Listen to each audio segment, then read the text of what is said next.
Broadcasting across the nation from the East Coast to the West, keeping you up to date on technology while enjoying a little whiskey on the side, with leading-edge topics, along with special guests, to navigate technology in a segmented, stylized radio program. The information that will make you go, Pull up a seat, raise a glass with our hosts as we spend the next hour talking about technology for the common person. Welcome to Tech Time Radio with Nathan Mumm. Welcome to Tech Time with Nathan Mumm, the show that makes you go, technology news of the week, the show for the everyday person talking about technology, broadcasting across the nation with insightful segments on subjects weeks ahead of the mainstream media. We welcome our radio audience of 35 million listeners to an hour of insightful technology news. I'm Nathan Mumm, your host and technologist with over 30 years of technology expertise. Our co-host here, Mike Corday, is in studio, and he is the award-winning author and human behavior expert. Now, we're live streaming during our show on 5 of the most popular platforms, including YouTube, Twitch.tv, X, Facebook, and LinkedIn. We encourage you to visit us online at techtimeradio.com and become a Patreon supporter at patreon.com/techtimeradio. We are friends from different backgrounds, but we bring the best technology show possible weekly for our family, friends, and fans to enjoy. We're glad to have Odie, our producer, at the control panel today. A little under the weather, but she's going to make it through, she says, so we will keep her in our thoughts. Now, welcome, everyone. Let's start today's show. Now on today's show. All right, today on Tech Time with Nathan Mumm, buckle up as we dive into the latest technology news and stories. Here's what we have coming up for the show. Today, we're going to take a nostalgic trip to the early 2000s with the flip phone resurgence and renaissance. This is going to be huge. We're going to be talking about how the flip phone is now becoming the item of envy for people to have. Remember those iconic clamshell devices? Remember that they used to grace our pockets? Well, it's making a comeback. And then wait, there's more. Sick of scams? Stop answering your phone. Scammers have mastered caller ID spoofing, making it hard to trust incoming calls. The first rule, don't answer unknown numbers. Even some that you may know, let them go to voicemail. We're going to be talking about this and other ways that you can help fed off scammers when they call you. Now, I struggle with this because I enjoy talking to the scammers myself, but I needed to take some of this wisdom that I have written down here to heart and do it myself instead of answering them. I just liked having the little dialogue. And then Tesla recalls every Cybertruck. Just breaking this morning, essentially, pay attention. If you're a Cybertruck owner, Tesla has issued another recall. This is not the first. This is not the second. We will tell you how many recalls this great truck has had. And again, you're going to want to make sure you listen, because if you have a Cybertruck that was in 2024, you need to make sure you get it. Have you seen these things? Yes. They are incredibly weird looking. Yeah, with all the angles. No, they look like a 70s sci-fi show. It does. It looks kind of like a bad version of a DeLorean, right? I mean, it's not smooth on the side. It's like it looks like a DeLorean who decided that eats its emotions. There you go. All right. And then we have our letter segment. We're going to be talking about emails, and we have a unique thing today where each of my staff have actually printed out emails that they shared. And we went through and clicked on those links and did the test on each of those. So we're going to talk about ones that were sent to them and what happens with that. Now, we have Mike's mesmerizing moment. We have our technology fail of the week and a Nathan nugget if we have time. But of course, we have our pick of the day whiskey tasting. Mark Gregoire is back in studio to tell us just about our pick today. But before we get to the whiskey, let's start with the latest headlines in the world of technology. Here are our top technology stories of the week. All right. Tesla recalls every Cybertruck again. Let's go to Karen Westland for more on this story.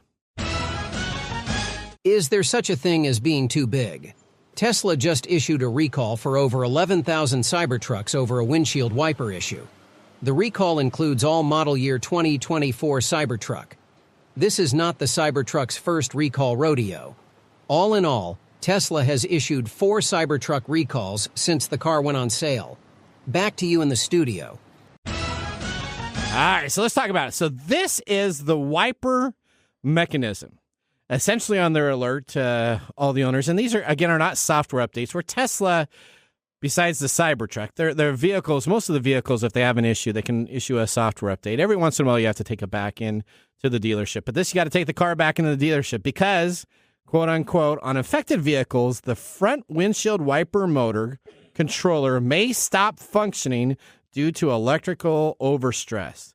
Essentially, what this means is the windshield wiper will not work. The essentially information that they're saying is that it could be harmful to drive a vehicle without a windshield wiper, and it could reduce visibility in certain operating conditions. So do you think if you don't have your windshield wipers working and you go into, especially with these Cybertrucks, into some rain, you think it would be kind of a problem? Depends on the rain. Okay, well, if you have the Pacific Northwest rain, maybe not. If it's the Pacific Northwest, you can usually get by without it. You just have to strain your eyes. But if it's a thunderstorm, bad idea. Bad idea. The Cybertruck has been O's of misconfigurations, items that have not worked since the launch of itself. And even Tesla's CEO Elon Musk said that a wiper is a big trouble for the car's development. Nothing in there is an easy solution for it to work. So he decided to go on our good old buddy Elon Musk and said that, yes, they found that there was a wiper issue. He didn't want to downplay it, saying that it was not a big deal. He said it was a big deal and it should be replaced. Did he call NVIDIA up and have them send over some more chips? some of their AI chips on over? They did not. Again, as they said, this is not the first recall. The company recalled all the Cybertrucks it sold in April 2024 due to accelerator pad issues. Where it would just decide to go quicker. Go faster. Yeah, it just decided to go. So your car can accidentally go quicker than it's supposed to and accelerate on its own. It doesn't have the windshield wipers work. I mean, these are things that the 1950s vehicles figured out. I don't know. Tesla's not really appearing in the news very well. It's not. So there you go. If you have a Cybertruck, we don't want to make fun of it, but you do need to take it into the service center. And, I'll make fun of it. It is a funny looking vehicle. And they say right now the service centers are 3 to 4 weeks backlog. So if you go on in and you're, like, say you're in Florida where sometimes it rains all the time, you're going to be waiting 3 to 4 weeks to get your vehicle back. So I guess you can drive yourself a Tesla X around. Maybe you should get a Chevy or a Ford. Ford, there you go. All right, Mike, I think you got story number 2. Well, would anybody be surprised after we've talked about things like the Walkman and all these other retro things coming back in camera, style? Right? Yeah. That flip phones are coming back into play. I you know what? I know 5 people that can buy anything that they want in money situations. So money is not an object. All of them have flip phones now. Yeah. So this is like a new trend. I think this is there may be some nostalgia to it. Okay. But I really think they hit it on the mark when they said the reason is that we have just become burnt out with our smartphones. Okay. And we just want something simpler. All right. Right? Because we spend, an average person spends 5 hours. Yeah, Odie spends 8 a day. Yep. Yeah. Odie spends 9 hours a day. Yeah, 8. Her average was 8. It was on their smartphone, which equals 6 days a month or 12 days or 12 years out of a lifetime. Is that really 6 hours a day equals 12 years out of your lifetime? 5 hours a day equals 6 days a month. Yeah, and 12 years out of a lifetime. Wow, that's a long time to be on your phone. And we've talked about this before several times. Our human willpower and Band-Aid fixes like built-in social media apps limits don't help. Yeah, like that brick device that Gwen talked about probably helps some people, but not everybody. It's really interesting when I view. We all know that I'm not the technologist around here, that I'm the human guy. Yep. Right? So when I look at these things that people are producing technologically, I'm like wondering what's the purpose of and why these exist. Okay. And some of this stuff is kind of insane if you think about it. So if you took an alcoholic, you had a problem with alcohol, and you couldn't control that, would you give them an app? No. The best thing to do is to get the alcohol out of the house, right? Or get them away from the alcohol. Well, there's more to it than that, but that's a very quick way of dealing with an issue, right? Okay. So that's how they looked at this idea with the flip phones. All right. Will Brawley, 49, is a tech entrepreneur from Waxhaw, North Carolina. He created and co-owns the popular restaurant management software company Schedulefly, which replaced his iPhone 11 with a basic flip phone from Verizon 4 years ago. And how's that working for him? He's okay with it. And I know you haven't done it, but I'm not on. So I haven't. I'm thinking I'm not about on it. social media a lot anymore. I haven't been on social media for going on 3 years. I think there would be some peace to have somebody have to get a hold of me on a flip phone.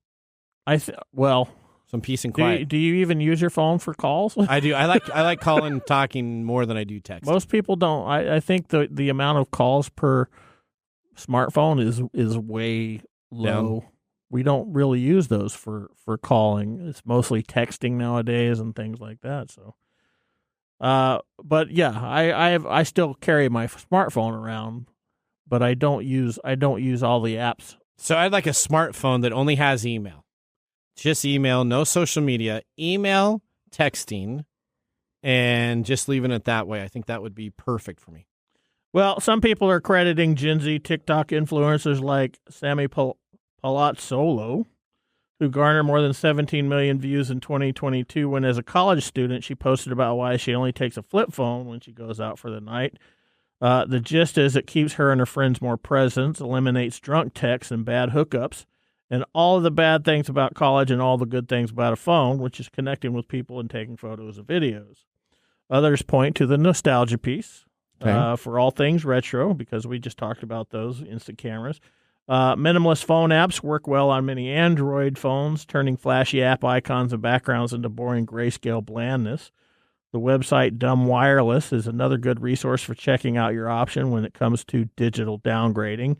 It features everything from the more pricey Light Phone 2, which is $299, to the AGM M9, which is $50. If you're considering buying a dumb phone, they recommend starting like they did with an inexpensive device that costs very little and uses a prepaid wireless plan like you get in, like Walgreens or something like that. Okay. That way, if it works, great. If it doesn't, you're out the cost of a nice dinner. The bottom line is you don't need to spend a big wad of cash to save you from yourself. Okay. Which I find incredibly funny. That's it. All right. Let's go with another phone issue. All right. Well, here we go. So today is I'll tell you how I deal with this one. Oh, okay. So we kind of this is all. It just kind of happened last night during the production meeting. There's a lot of these articles are about phones. Phones seems to be the big conversation piece in the news. Now, are you sick of scams? How about stop answering your phone? The first rule of avoiding scam calls is to never answer unknown numbers or even numbers that may be known, because you can always let them just go to voicemail.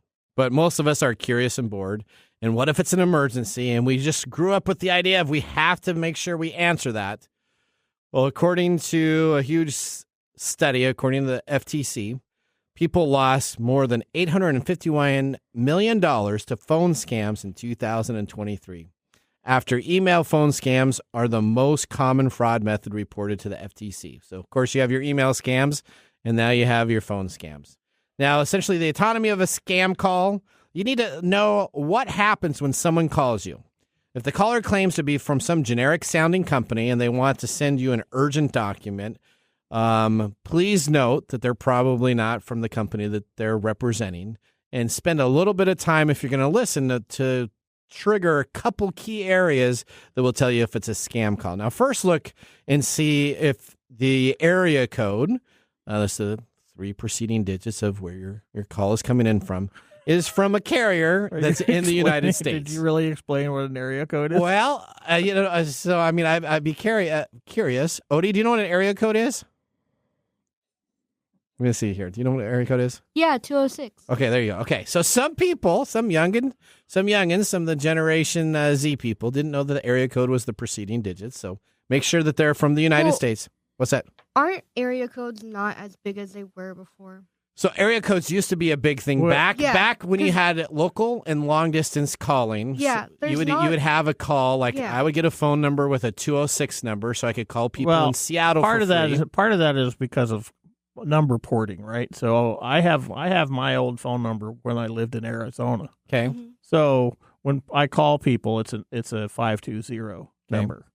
Well, back when you're local, remember the local calls, you used to have local and long distance. So I lived in an area Back where in we the had day. a 425 area code, and I could only call 425 people. So if I wanted to call 206 people, that was an additional $1 per minute for me to talk with them. And I was going to say how nowadays, what's 360?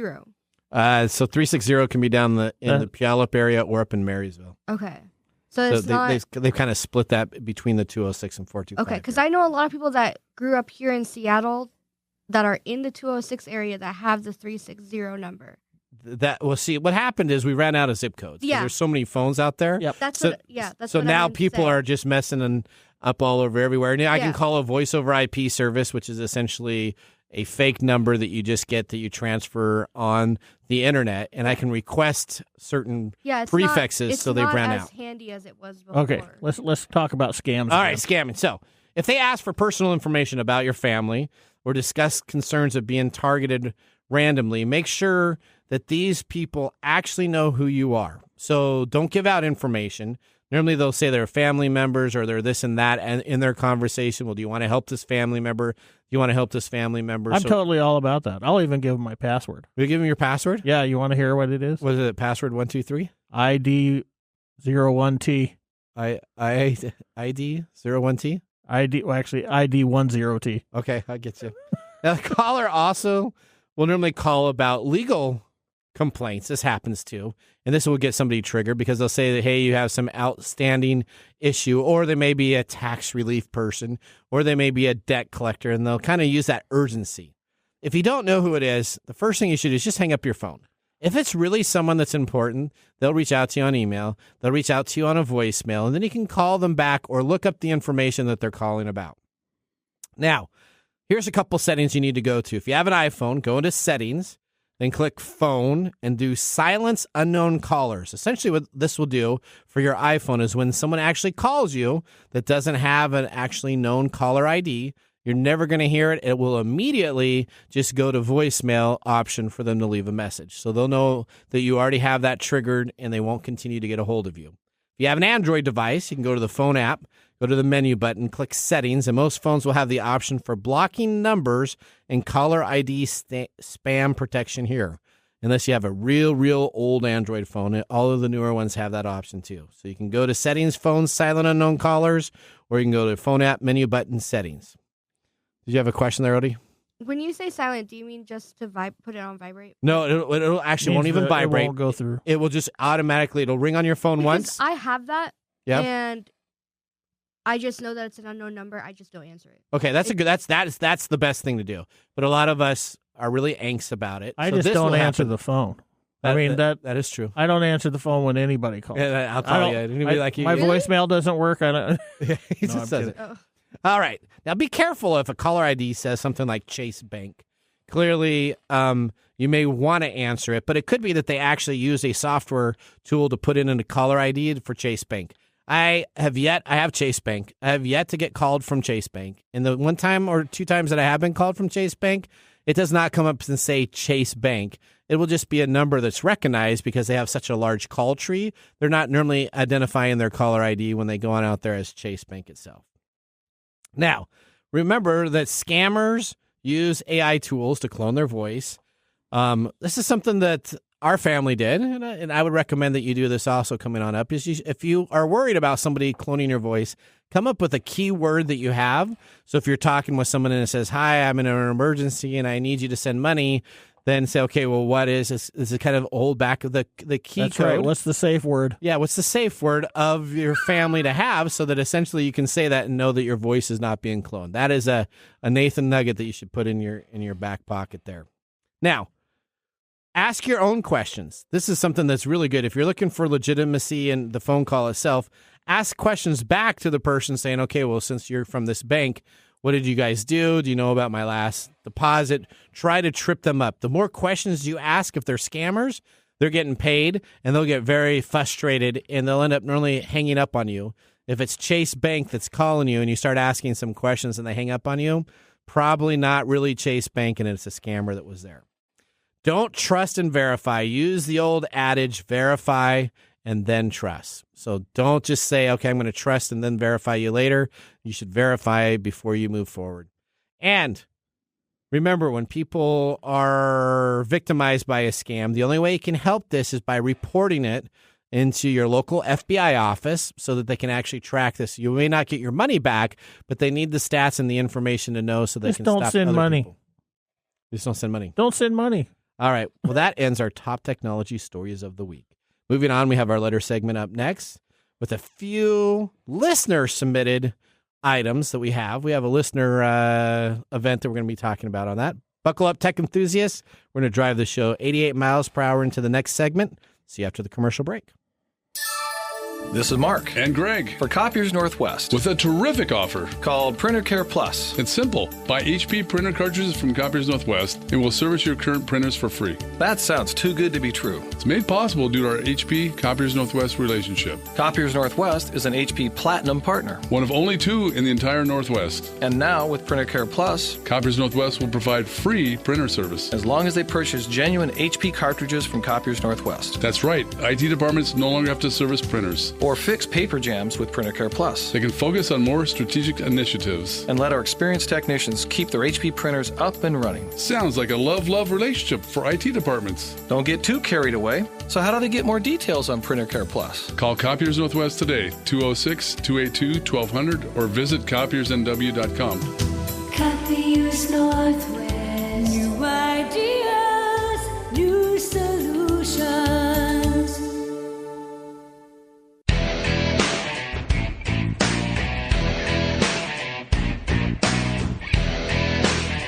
All right, welcome back to Tech Time with Nathan Mum. Our weekly show covers the top technology subjects without any political agenda. We verify the facts, and we do it with a sense of humor in less than 60 minutes. And, of course, with a little whiskey on the side today, Mark Gregoire, our whiskey connoisseur, is in studio.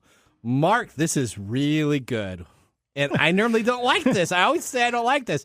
But, man, this is smooth. I saw this. You say you don't like it, but you always give it a thumbs up. I always do. All right, what are we tasting today? Yeah.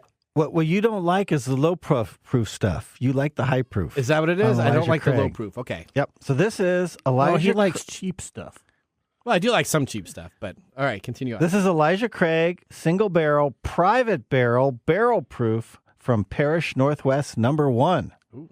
Now, from Elijah Craig's website, to sip barrel proof is to experience bourbon in its purest form, uncut, straight from the barrel, and without chill filtering. Each bottle has its own unique age statement, proof, and batch number, allowing for subtle nuances that batch to batch, but the nose, taste, and finish are pure Elijah Craig. So it sounds like Nathan likes pure Elijah Craig. I guess so. Yeah, this has a nice burn. It's a long burn. The funny thing is that you think you don't like it. I always do think I don't like it, don't I? Mm-hmm. But then you know what? Then I was just looking at my shelf at home as I grabbed this and was bringing it in because it's Mark's because he lets us have it. And you know what? I have 6 Elijah Craigs up on my top kidding. shelf. So I do like it. I just forget that I like it. And I had one bad version of a cheap one that just sticks in my mind, I think. All right, this is from Heaven Hill, their distillery in Bardstown, Kentucky. It's straight bourbon. Now, since it's private barrel, the specs to this bottle are unique. This particular one is 9 years. It is 122.8 proof, 78% corn, 12% malted barley, 10% rye. And I know Mike was asking me last night if he was going to like it, and this is why I thought so. It's got the third grain is rye, which is a little unusual instead of the second. And it is priced. This one will cost me $60. I like that. That's in the Is that in your low ball range? Yeah, that's in my low. I thought your low ball range was $5. Well, no, that's Canadian Mist. You like that stuff, don't you? No.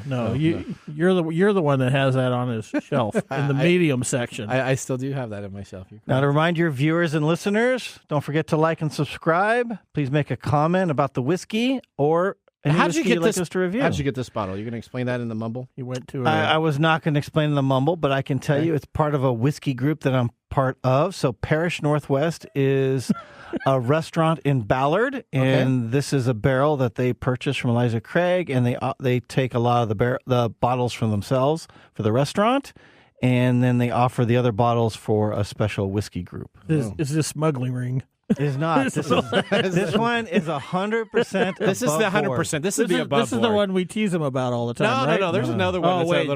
There's the underground. Yeah, This one is 100% on board. If you're part of the whiskey group, you have an opportunity to purchase a bottle. Okay, perfect. All right, you got a good job by purchasing this one. All right, with our first whiskey tasting completed, let's move on to our feature segment today.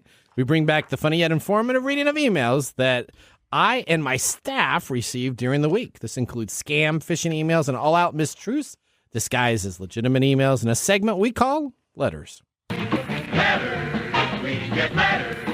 We get back and back of letters. Oh, letters, we get letters. And the letters all have songs. All right, I think you're up first, Mike. Well, this is not for me. This is for you. This was for me, yep. It's from Abraham Gonzalez. Okay. Address is abraham.g@tacticalrecruiters.live. Okay. This Tuesday, you got it, and the subject is leadership opportunity, a remote leadership opportunity. Hello, Nathan. A very interesting opportunity for you that won't affect your role at EE Services, leveraging your leadership abilities for you better than possibly anything out there. Oh. Would it be okay to share some details with you? All my best. Abraham Gonzalez, Branch Department Supervisor, Territory Owner, Fulfillment. Okay.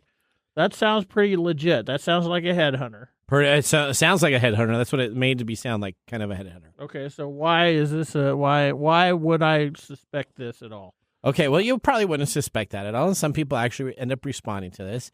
This individual has nothing about leadership, and so I've reached out to a couple of these before just to kind of go through the scam aspect itself. And what he does is he'll actually get a whole bunch of information about what I like to do, what am I an expert in, and he'll go through like a whole interview process that you would if I'm going to do a radio show or if I'm going to do some podcast that they'll ask you questions. And I do this for our show too when we have guests come on in.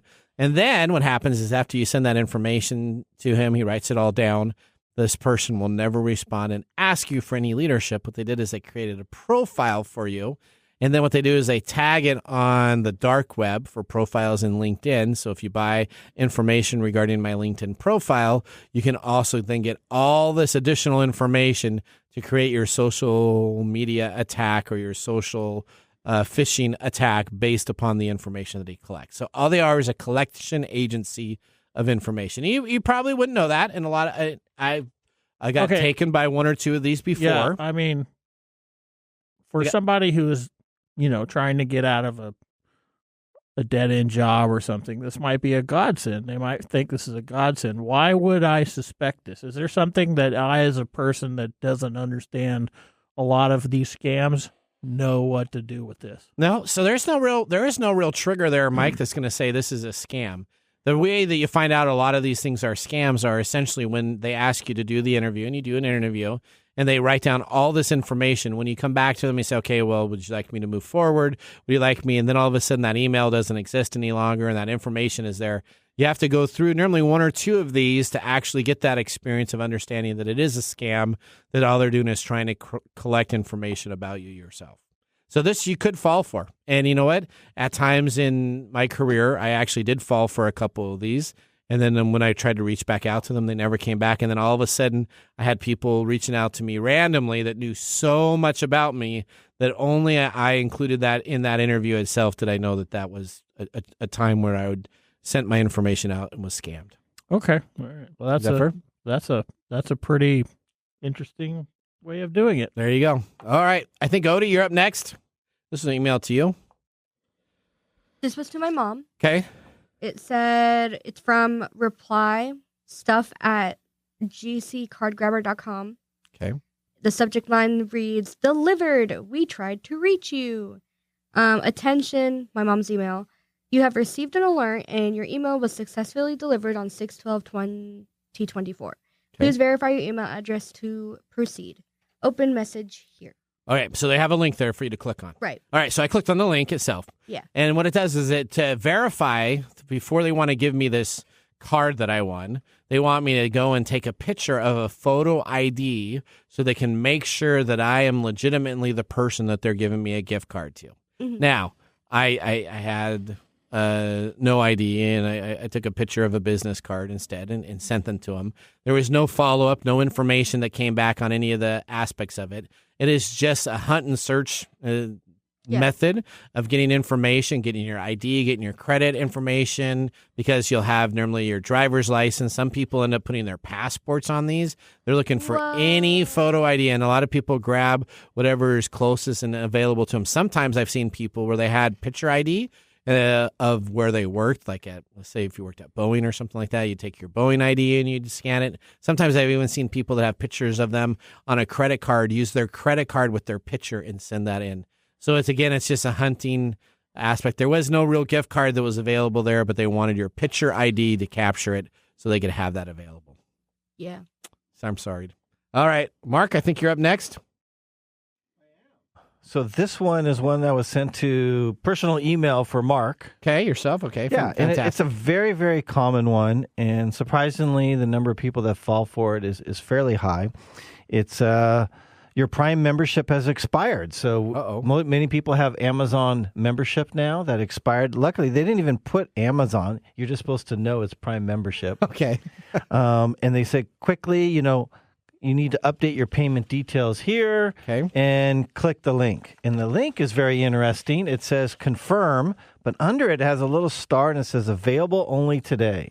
Available only today. So you can only confirm it for the day. Correct. So it's like a special offer. But as we know in the background, really it is because these websites keep getting taken down. So they're trying to create this urgency for you to click on it before that site gets taken down. Yep. So essentially on this one right here, I actually clicked on it, and the website has been taken down by the company that actually owns the website. Makes sense. I think it was Go Gator or something Gator was the site. And essentially what happens is scammers all the time try to get the urgency, and it's really easy to put up a fake website for a day. Sometimes you get away with it for maybe up to 2 days, but what happens is the website company normally gets alerts about it, and then they actually have technology built in to go and try to grab that and put it back in, and that's exactly what happened here. So I couldn't click on the information. The website had already been deleted. Right. Now, 2 things on this one so people don't fall for the scam. Number one, if you're going quickly, always check the email address it's from. It was not from Amazon.com. It was from some crazy email address. Yep. And number 2 is, even if it is or seems legit, never click on a link in the email. Go to your Amazon Prime account directly and check it from there. And if you're using Amazon that much, you're logging in every other day. Correct. So you should know how to go into your account and get that taken care of. Yep. Right? All right. My last one I have here was for me.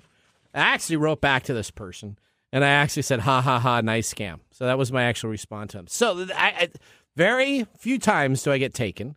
And this one I actually clicked on just because I was so enthralled to see the scam and what it had. So I essentially received an email from OpenSea. Now, OpenSea is a NFT company that we used when we did our TechTime Radio NFTs.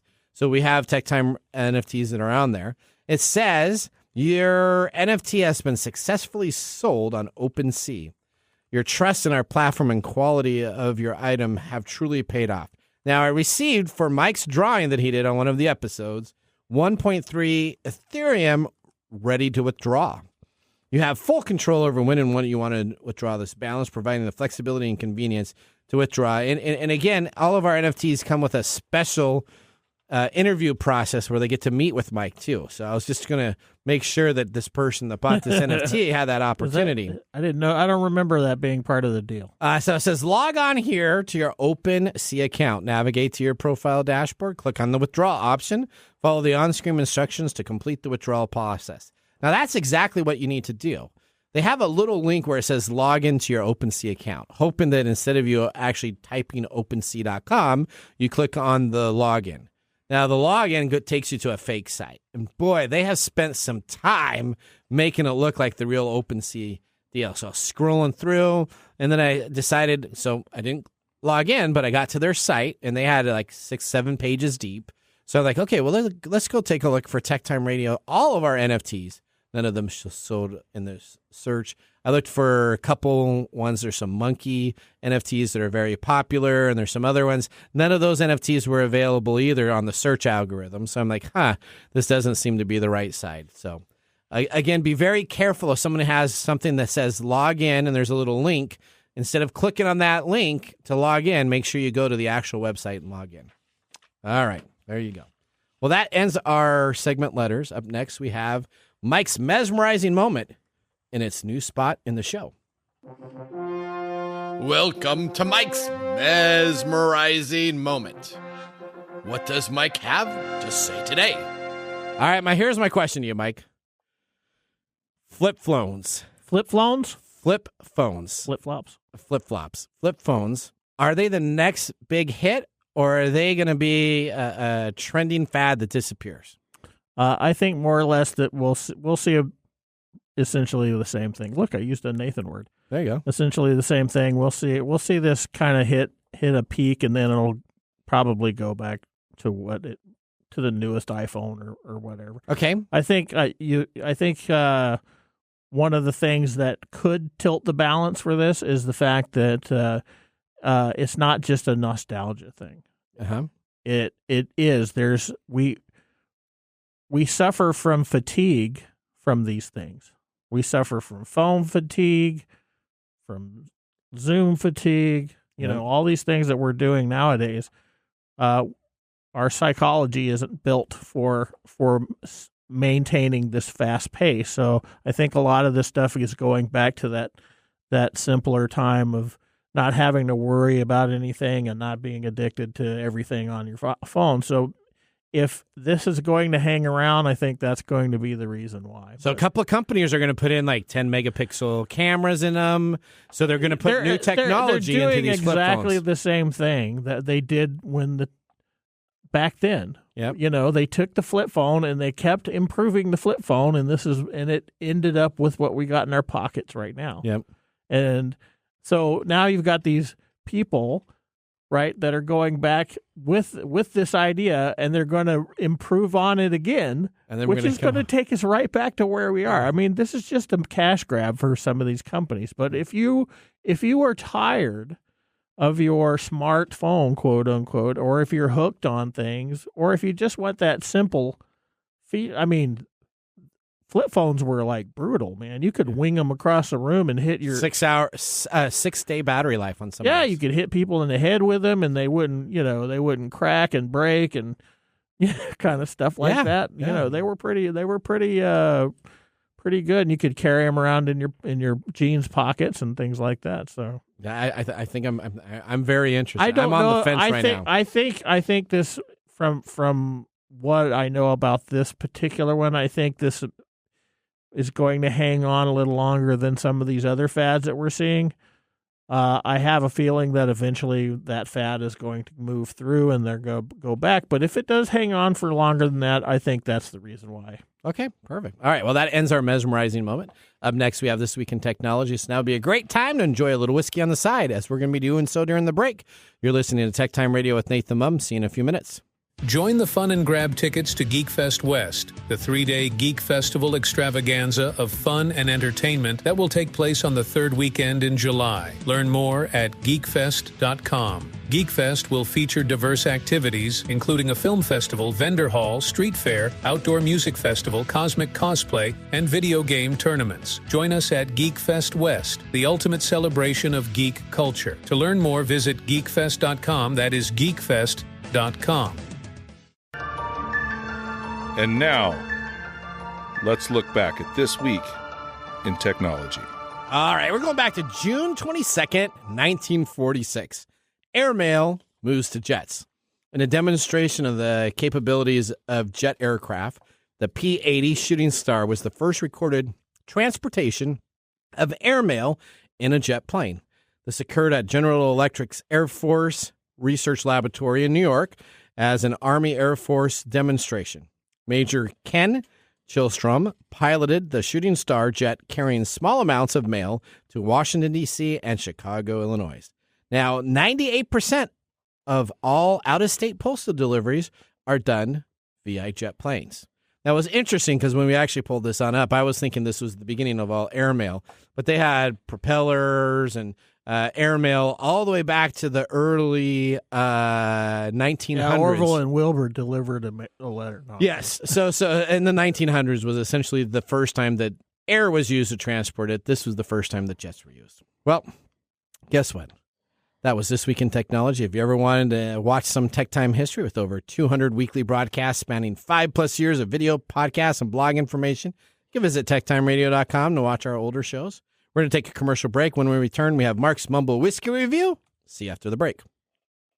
Hello, my name is Arthur, and my life's work is connecting people with coffee. Story Coffee is a small batch specialty coffee company that uses technology to connect people to each product resource, which allows farmers to unlock their economic freedom. Try our Medium Roast Founder Series coffee, which is an exotic bourbon variety that is smooth, fresh, and elegant at storycoffee.com. That's STORI coffee.com. Today you can get your first bag free when you subscribe at storycoffee.com with code TechTime. That's STORI coffee.com.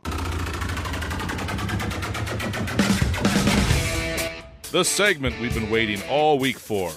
Mark's Whiskey Mumble.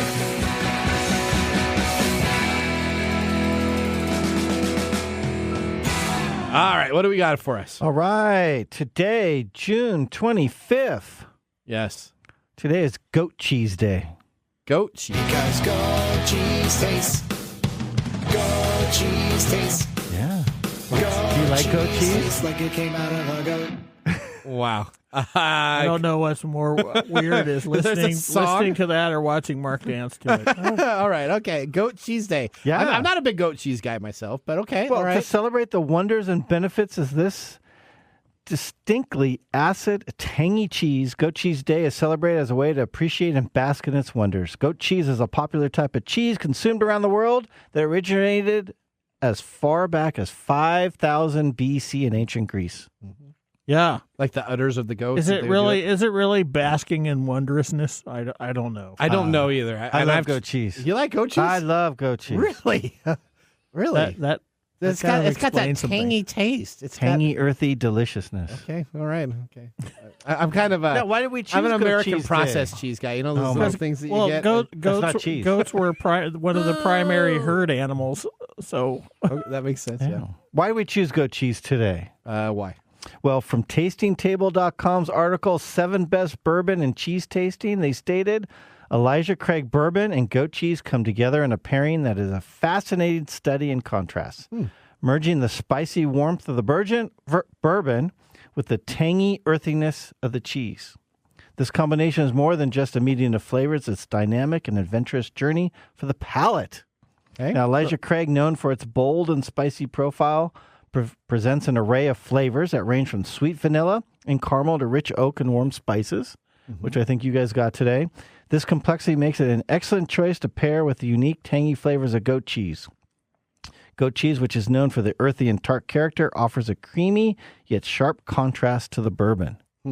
Huh. So if you guys want to try it, sweet and sour. I brought some goat cheese. cheese. No, I got goat cheese. Goat cheese in the studio. Here I was fixing to make I was making a crack about licking pavement. So try it with a little bit of the bourbon and see how it goes. All right, My sister's been trying to get me to eat goat cheese for the longest time. I might give in today. There you go. This one is called Humboldt Fog. It's a delicious goat cheese. If you're not big on goat cheese, is it a delicious goat cheese? Don't eat the ash part. I love that part, but that one is pretty. You need to be a cheese lover. Does it taste like it came Eat the from a creamy goat? part. I think we just need to sit around and watch Nathan. Wow, have though. paroxysms. Hang on. Does it Before go? Wow. Yes. It's kind of like that sugary and sour and the chocolate and salt. Wow. Yeah. Now, I love Elijah Craig barrel proofs, as we know here. In one of our past shows, we actually put private barrels against Elijah Craig's standard releases, and for me, it was not even close. The standard releases are always my winner. So much so, I stopped even buying private reserve. Now, this private release is exceptional, and is the exception. See, doesn't it taste different with that cheese? Yeah, well, everything tastes different with everything else. Okay. So I actually find it even more enticing now. What does that mean? You're going to go buy some goat cheese? No, and I can't stand drink goat more cheese, liquor? but wow, that was really good. Okay, that was Like, very you that should, worked. you know, I can't believe that worked. Slam a shot and lick a flower bed. Yeah. Okay. There you go, gentlemen. Wow. Food pairs with bourbon. And this is on your top shelf, or is this on your medium shelf? Where does this sit on your shelf at home? This is not a top shelf bourbon, but it is close to my heart bourbon. Okay. I love Elijah Craig. Okay. Especially their barrel proofs. I always think I don't like Elijah Craig, but then I am proven completely wrong. Yeah, this is good stuff. I love it. And this is the best private release one I've ever had. Yeah, it's really good. All right. Mark, thanks for the mumble. As always, whiskey and technology. What a great pairing. Just like goat cheese and bourbon. Hydroplanes. Well, there you go. Just like hydroplane races and air shows. It's coming on up during the... Have you gone to a hydroplane race? They always have like the Blue Angels or whatever. Was it Sea Week? Is that what it's called? What's that? What is it? The Blue Angels or Seafair? Seafair. Yep, Seafair. Yeah. All right. Well, yeah, that goat cheese is good. Let's prepare for our technology fail of the week. Brought to you by Elite Executive Services, technology experts to help you out of a technology fail. We are out of time. Congratulations. You're a failure. Oh. I failed, did I? Yes. Did I? Yes. Did I? Yes. All right, well, this week's failure comes to us from a man trying to start a class action lawsuit against Apple. Listen to this thing here. All right, man is... this is not a tech fail. This is a man fail. This is a dumb criminals type of thing. All right, so a man is trying to get together a bunch of other men to create a class action lawsuit against Apple because this man says that because of Apple, his wife discovered he was cheating via messages synced to his iMac. Now, if you're cheating on your wife with prostitutes and she finds out, it's probably best to apologize and see if there's a way to save your marriage. Or you could sue Apple. A man in England is taking door number 2, according to the Time. The man who doesn't want to disclose his real name or hometown for privacy reasons is suing Apple for $5 million because his wife found out about his flings via the family iMac. As the story goes, the man was soliciting sex workers over iMessage. He then deleted the text, though, from his iPhone to hide his tracks. But as anyone with multiple Apple devices knows, it's possible to sync messages across your phone, iPad, Mac, and if they're all signed into the same Apple ID, they will be found out. Now, the man's messages didn't disappear from the Mac, and his wife found them out. She filed for divorce, which ultimately cost the man more than $5 million, and now he wants Apple to pick up the tab. So yes. So he made more than $5 million he had to pay out in his divorce settlement. This is an IDI or ID10T guy. That's right. His lawsuit claims that iMessage didn't make it clear that deleting a message on his phone doesn't delete the message elsewhere. He urges that for his wife, it was a very brutal way to find out. My thoughts are that if I had been able to talk to her rationally, she had not been such a brutal realization, I might still be married today. I am pretty sure that this is not the most brutal way to find out. I am pretty sure that if you weren't cheating on her in the first place, you might still be married to her. Yes. So note to yourself, if you're on like a family plan, because Apple has family plan, I'm on a family plan. So when my wife buys something, I get it. If I buy an iTunes song, everybody in my family gets it.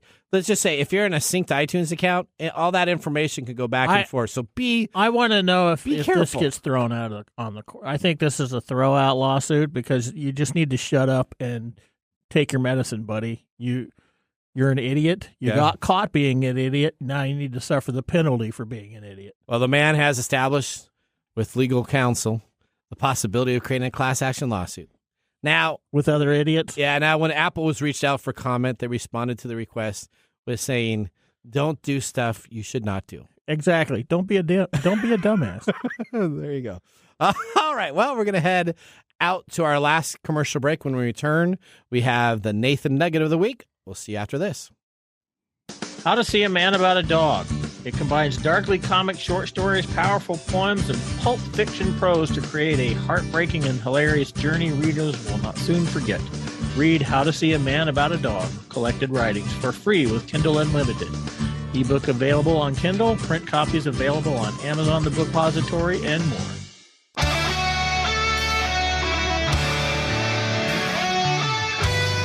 All right, let's get ready for now our Nathan Nugget. This is your Nugget of the Week. All right, remote workers using mouse mover technologies are getting caught.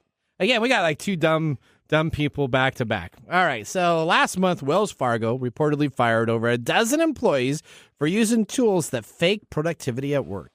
Simple devices can simulate the movement of a computer mouse, but employees are starting to catch on, and so are their bosses. According to a report from Bloomberg based on disclosures filed with the Financial Industries Regulatory Authority, last month, Wells Fargo fired more than a dozen employees after an investigation revealed they were using devices or apps to simulate productivity on their computers.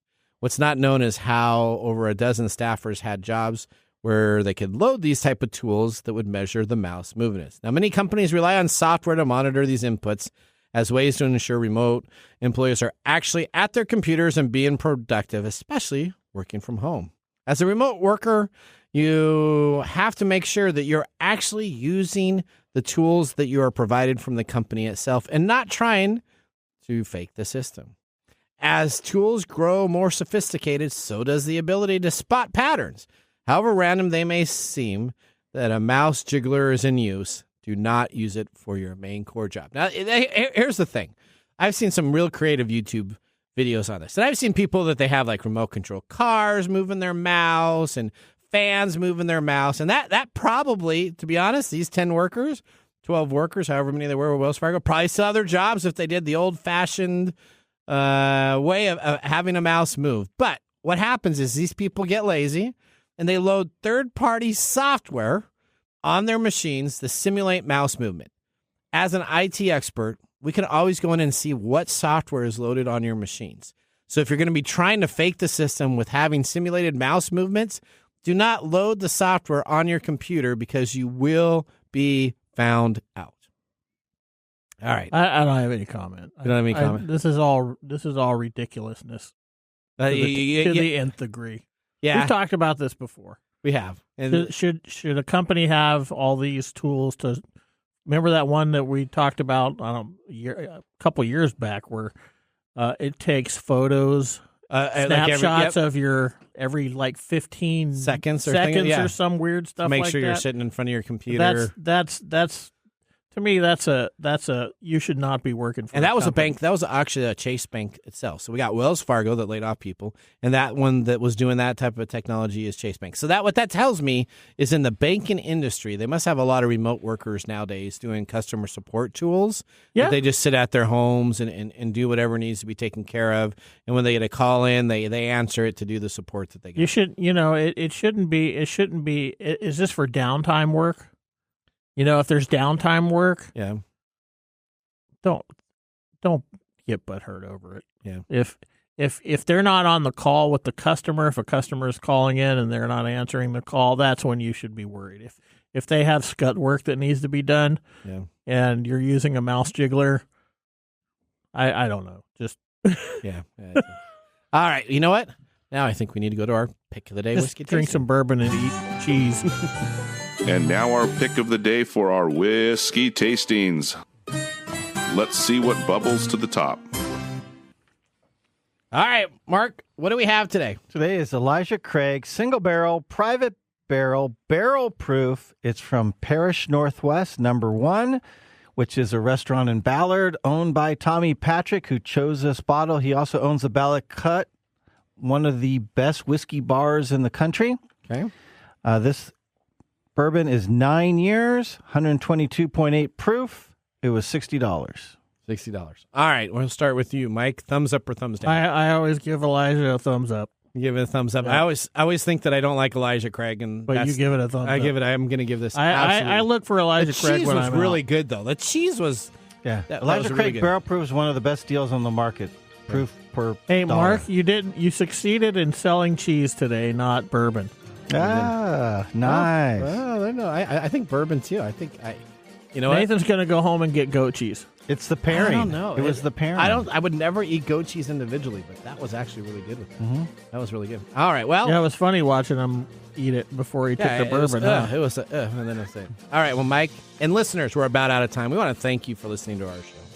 Listeners, we want to hear from you. Join us at techtimeradio.com. Click on our BR caller and ask a question in our technology talkback recording system.